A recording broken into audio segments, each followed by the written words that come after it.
Marie-Christine est professeure émérite de l'Université de Lorraine. Elle a consacré l'essentiel de sa carrière à être enseignante et chercheur sur les aspects pratiques de l'intelligence artificielle, c'est-à-dire la capitalisation et à la modélisation des connaissances du raisonnement. Parmi ces publications, qui sont nombreuses, j'ai noté 2 ouvrages de référence. Les systèmes à base de connaissances, qu'elle a publié avec son mari Jean-Paul, qui est un dossier complet des techniques de l'ingénieur. Et le second, c'est Intelligence artificielle, de la théorie à la pratique, publié chez Duno, qu'elle a préparé avec son mari Jean-Paul et leur fils Emmanuel. Je vous le recommande. C'est d'une part une partie de présentation des modèles qui se lit facilement, même moi j'ai su le lire, et une seconde partie qui présente les applications pratiques, et c'est vraiment bien documenté. Merci Jean-Paul et Marie-Christine. En dehors de mes 420 secondes, je complète ton propos. Nous sommes en train, Jean-Paul et moi, Emmanuel, de rédiger une version augmentée et révisée de cet ouvrage, parce que depuis novembre 2023, il s'est passé beaucoup de choses. Ce qui est une entreprise assez difficile, je trouve, plutôt que de réécrire complètement un ouvrage. Mais enfin, voilà. Donc, nous sommes dans ce travail-là. Donc, la thèse que je veux défendre, donc en 420 secondes, c'est que l'intelligence artificielle, en fait, dont on parle depuis 2 jours, est composée d'un nombre important et de plus en plus important d'intelligence artificielle au pluriel qui constitue un archipel, d'où mon titre qui est une marque déposée, je précise. L'IA étant la discipline scientifique dont sont issues les intelligences artificielles, à l'origine, elle s'exerce d'abord dans les laboratoires d'informatique. C'est une composante de l'informatique. C'est d'abord donc une science en collaboration avec des tas d'autres disciplines, traitement du signal, la parole, les images, logique mathématique, ergonomie, sciences cognitives et maintenant neurosciences. Donc c'est une science qui a ses concepts, ses théories, ses chercheurs. Mais c'est aussi une technique dès lors qu'il y a transfert de technologie, des résultats de la recherche vers des réalisations. Elle a donc ses outils, ses ingénieurs, et on dit maintenant communément une IA des IA. Et de quoi parle-t-on ? Bien, une IA, ça peut être tout simplement un programme, une plateforme logicielle plus vaste, un système complexe, un robot, un dispositif autonome. Mais ce qu'il faut avoir à l'esprit, c'est qu'une IA ne peut fonctionner qu'avec la technique électronique et bientôt photonique, et n'a pas de vie propre. Ça, il faut qu'on soit bien d'accord sur la question. Cette expression d'archipel des intelligences artificielles, là, on y voit des îlots, autonomes ou pas, publics ou privés, parfois chargés de connaissances encapsulées ou dotés de mécanismes de raisonnement, reliés souvent à des nuages, les fameux clouds, à des nuages de données plus ou moins structurés, eux-mêmes universels ou spécialisés, gratuits, payants, voilà. Toute forme d'intelligence artificielle qui parfois coopèrent, mais qui peuvent être complètement autonomes. Quelles sont alors les connaissances typiquement humaines que l'on souhaite traduire en performance ? Eh bien, les capacités de mémorisation, de structuration de la connaissance, de perception de l'environnement, de raisonnement, de prise de décision, de communication et dialogue. Donc, ça fait beaucoup de choses qu'on essaie d'intégrer dans ces IA. Tous les modèles d'IA actuels relèvent de 2 grandes approches.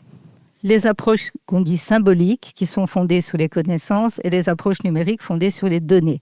Les données, ce sont des informations structurées, porteuses d'informations, mais structurées. Et les connaissances, on va dire que ce sont des données structurées en concepts qui peuvent donner lieu à des théories. Voilà, c'est ce que je voulais dire. Et la propriété commune à l'humain et à ces systèmes, c'est la capacité d'apprentissage. Donc nous allons explorer ces modèles. Après avoir exploré les modèles, pour chacun, je donnerai quelques applications et en guise de dessert, une petite conclusion.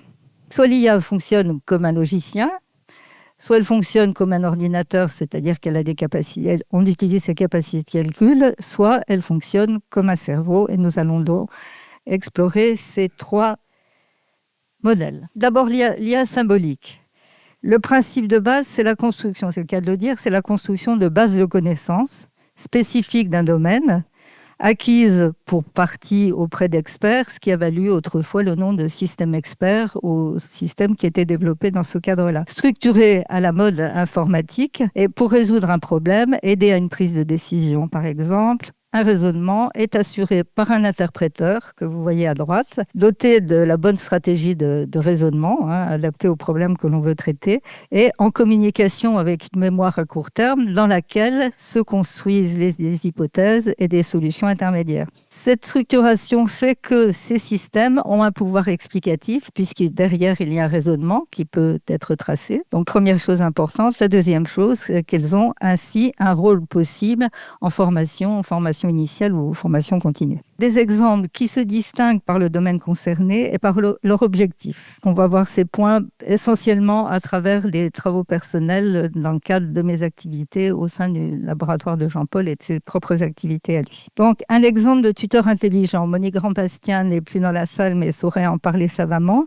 Les tuteurs intelligents construits pour l'aide à l'éducation, alors de façon générale, mais dans cet exemple-là d'éducation vocale, par exemple les malentendants ou les aphasiques, dont les principes s'étendent actuellement à l'apprentissage des langues. Il y a lieu de mettre en jeu 3 mondes. Alors je vous montre ici le monde de l'élève, le monde de l'apprenant, le monde technique évidemment, puisqu'il y a lieu de faire du traitement automatique de la parole, et le monde de l'orthophonie qui, dans d'autres cadres de tuteurs, est le monde du pédagogue qui est derrière dans le système. Donc, en plus de l'expertise que j'ai indiquée dans mon schéma précédent, vous devez ajouter une expertise pédagogique pour le guidage de l'élève. Deuxième exemple, qui date des années 90. Cet exemple-là, des années 90 à Solac-Forange, apprentissage des consignes de sécurité par le personnel à travers le programme Console.